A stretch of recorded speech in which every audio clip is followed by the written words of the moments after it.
Magandang buhay, grade 10. Tayo ngayon ay nasa kapitong linggo na ng pagtalakay sa ating module sa asignaturang Filipino. So, ang paksang tatalakayin natin ngayon ay ang tungkol sa pagsusuri sa binasang kabanata ng nobela. Ngayong linggo ay pagtutuunang pansin mo ang pag-aaral tungkol sa nobela. Ipapaliwanag sa iyo ang kahulugan at mga elemento nito.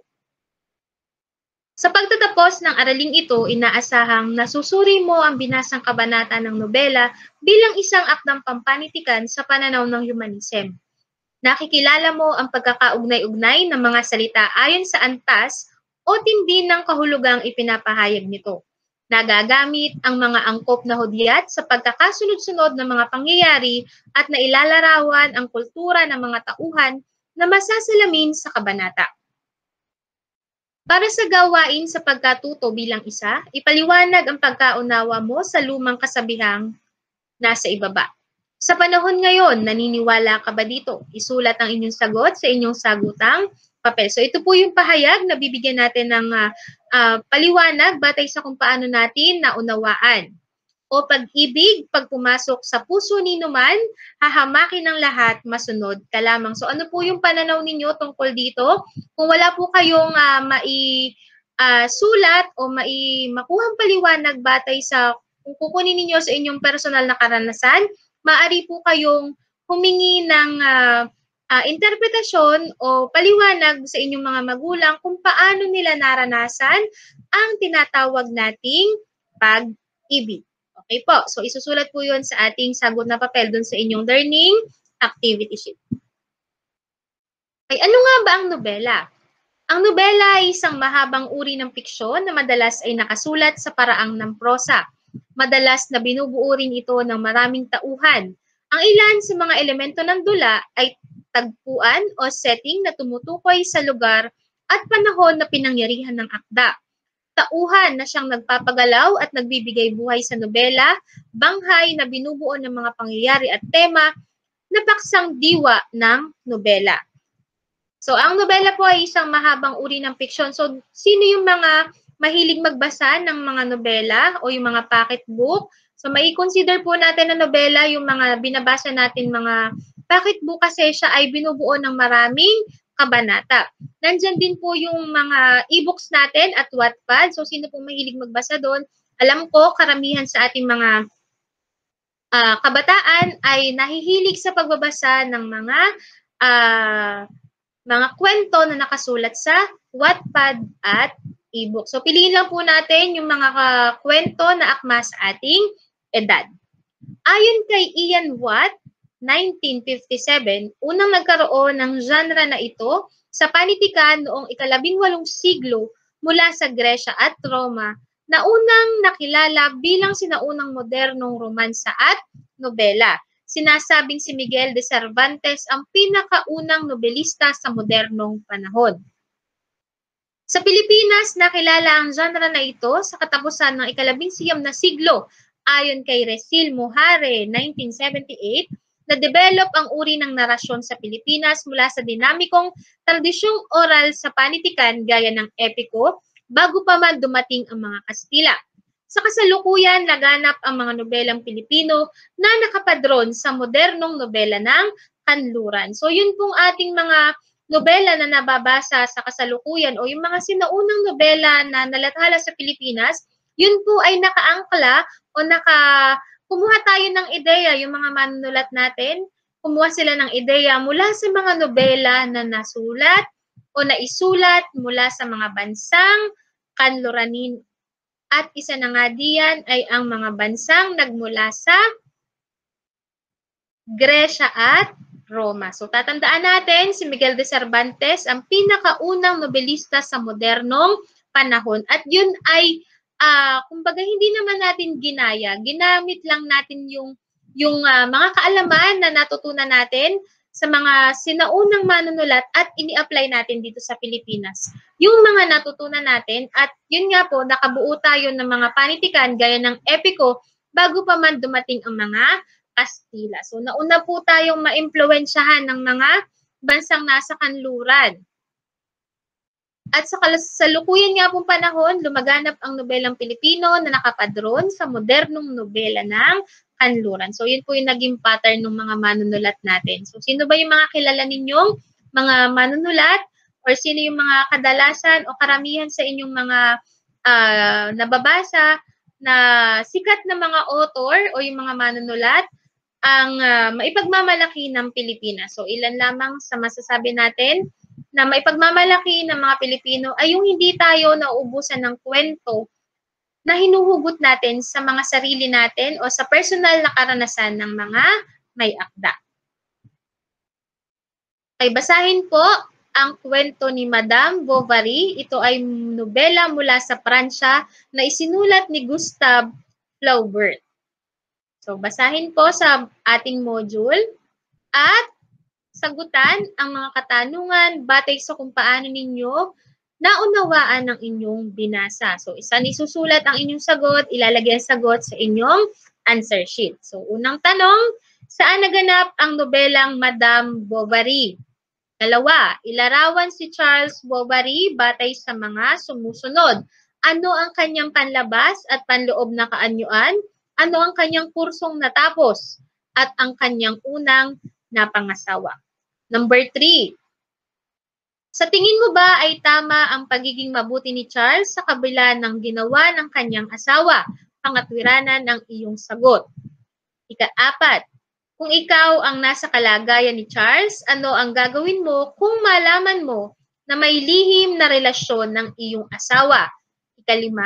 Sa kabila ng trahedyang naganap, kinakitaan mo ba ng tunay na pag-ibig ang nobela? Ipaliwanag ang inyong sagot. So mula po sa ating mga nabasang kwento o nobela, bahagi ng nobela ni Madame Bovary, sagutin po yung mga katanungan at ilagay ang inyong sagot sa inyong sagutang papel. Para sa gramatika, ano nga ba ang panandang diskurso o pagsunod-sunod? Sa pamamagitan ng mga panandang diskurso ay nagkakaroon ng linaw ang isang tiyak na sulatin o pahayag at nagkakaroon ng organisasyon ng mensahe ng nagsasalita. Gumagamit ng panandang diskurso depende sa uri at pagkakaayos ng teksto. Maaari itong magpakita ng pagkakasunod-sunod, pagkakaugnay-ugnay, pagbabago ng paksa o kaya'y pangangatwiranan. Narito ang ilang halimbawa ng panandang diskurso na may kinalaman sa panahon at pagkakasunod-sunod ng mga pangyayari. So ito po nasa loob ng kahon, ito ay mga salita na tumutukoy sa panahon at pagkakasunod-sunod. So ano yung mga halimbawa? At, saka, samantala, dinaglaon, kapag, bukod pa, maya-maya kasunod nito, habang, pati, una, noong una, hanggang, minsan, pagkatapos, pagkalipas. So ito ilan lamang po sa mga salitang ginagamit natin na tumutukoy sa panahon at pagkakasunod-sunod ng mga pangyayari. Kapag ka naman kinawakasan o sinapit na pangyayari, ito ay bunga, sa makatuwid, sa dakong huli, sa wakas, sa gayon, tuloy, kaya, kung gayon, dahil dito, at kaya naman. So ano ulit ang nobela? Ang nobela ay isang mahalagang uring pampanitikan na nagpapakita ng mga pangyayari na sinulat sa pinakamaayos na pagpaplano at nagbabalangkas ng mga importanteng bahagi at sangkap nito. Ito ay madalas na sumasalamin sa mga isyu sa lipunan. So meron pong iba't ibang sangkap ang nobela na kinabibilangan ng mga sumusunod. Una, tagpuan. Ito ay ang lugar at panahon na pinangyarihan. So mahalaga po ang tagpuan kasi ito'y tumutukoy sa kung saan at kailan naganap ang isang pangyayari. Ikalawa, tauhan. Ito ang nagpapagalaw at nagbibigay buhay sa nobela. So mahalaga po ang tauhan. Pag walang tauhan, hindi natin masasabing kumikilos o gumagalaw yung nobela or yung kwento na ating binabasa. Puro lamang paglalarawan. So importante po yung tauhan kasi siya yung nagbibigay buhay o nagbibigay kulay sa kwento or sa mga pangyayari na binabanggit sa nobela or sa kahit anumang akdang pampanitikan na kinakailangan ng tauhan. Ikatlo, banghay. Pagkakasunod-sunod ng mga pangyayari sa nobela. So, importante po yung banghay kasi dito nakasalalay kung paano ang daloy ng mga pangyayari, kung paano siya nagsimula at kung paano siya nagwakas. Ikaapat, pananaw. Ito yung mga panauhang ginagamit ng may akda. So, meron siyang tatlong halimbawa ng panauhan. Una, kapag kasali ang may akda sa kwento. So, kapag nagbabasa tayo at kabilang at kasali ang may akda sa pagkukwento, ito po ay nasa unang panauhan. Letter B, pangalawa, ang may akda ay nakikipag-usap. So, ang may akda lamang sa ikalawang panauhan, ang may akda ay tila nakikipag-usap lamang sa nagbabasa ng kwento. At pangatlo, ang panauhan, ito ay batay sa nakikita o obserbasyon ng may akda. So, ito ay sa pananaw ng may akda. Batay sa kanyang obserbasyon o nakikita sa daloy ng mga pangyayari sa binabasa nating akda o nobela. Ikalimang sangkap ay ang tinatawag nating tema. Ito yung paksandiwang binibigyang diin sa nobela. Ano ba yung pinakapaksa? Halimbawa, binasa nating nobela ay may halong sangkap na or may kwento na tumutukoy sa pag-ibig, sa edukasyon, sa kahirapan, sa pagkakaibigan. So, yun po yung tema. Ika-anim, damdamin. Nagbibigay kulay sa pangyayari. So, importante yung damdamin, lalo na kung ang tauhan na gumaganap dito ay kaya niyang palabasin yung iba't ibang damdamin na nais palutangin ng may akda. Ano ba yung damdamin? Nariyan yung masaya, malungkot, galit, naiinis. So, yun po yung damdamin na tinutukoy dito sa ika-anim. Ikapito, pamamaraan, estilo ng manunulat. So, ang lahat ng manunulat ay may kanya-kanyang estilo o pamamaraan ng kanilang pagsulat. So, kung marami na kayo nabasa na mga halimbawa ng nobela, maiikumpara ninyo or masasabi ninyo na ay ito pala ay kaiba sa paraan ng pagsusulat ng isang akda or ng isang manunulat na aking binasa yung kanyang sinulat. So, magkakaroon tayo ng comparison kung paano natin makikilala yung paraan o makikita yung pamamaraan o estilo ng manunulat sa kanyang mga akda. Ikawalo, pananalita, dialogong ginagamit sa nobela. So, yung mahalaga din po yung pananalita. Kung ang akda mo ay medyo may pagka-formal, syempre mga formal na salita yung ating gagamitin. At kung halimbawang di naman formal, na nais mo lamang magbigay ng aliw, so pwede po yung mga salita na magagaan lamang at hindi na kinakailangan ng mga malalalim na pananalita na gagamitin ng may akda. Ikasiyam, simbolismo. Nagbibigay ng mas malalim na kahulugan sa tao, bagay at pangyayarihan. So, kung kung ano yung madalas na nababanggit dun sa nobela, yun yung tinatawag nating simbolismo.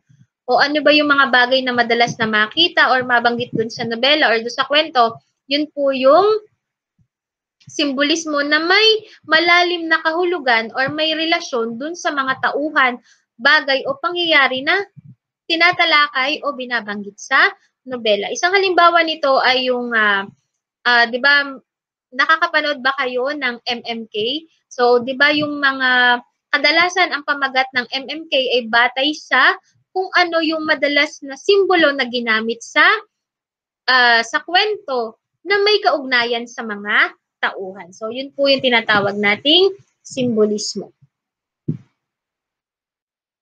Okay, sagutan po ninyo sa inyong sagutang papel, yung multiple choice, batay sa kung paano ninyo naunawaan ang aralin natin sa linggong ito. So, meron po tayong 5 bilang. So, bibilugan na lang po ang sagot at piliin ang tamang sagot batay sa kung paano ninyo naunawaan yung ating tinalakay na aralin. So, yun lang po ang ating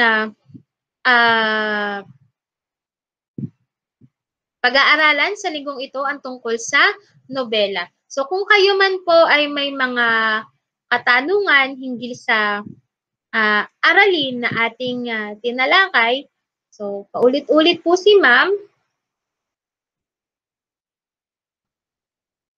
maaari niyo po akong i-text o kaya ay i-chat sa ating group chat, or kung nahiyang mag-chat sa group chat natin, meron pong maaari niyo po akong i-chat personally at kayo naman po ay i-assist ko. Kung minsan ay reply si ma'am via chat din, or pag minsan nagsesend si ma'am ng voice record para mas maintindihan or mas maipaliwanag ni ma'am yung mga kailangan ninyong matutunan. So, hanggang sa muli, nawa ay kayo ay may natutunan sa ating tinalakay sa araling ito, at inaasahan ni ma'am na sa mga susunod pang linggo, mas maunawaan natin ang mga aralin na nakapaloob sa ating module. So hanggang dito na lamang, at manatili po tayong ligtas sa ating mga tahanan at isa puso ang mga aralin na ating pinag-aaralan. So paalam po hanggang sa susunod na linggo.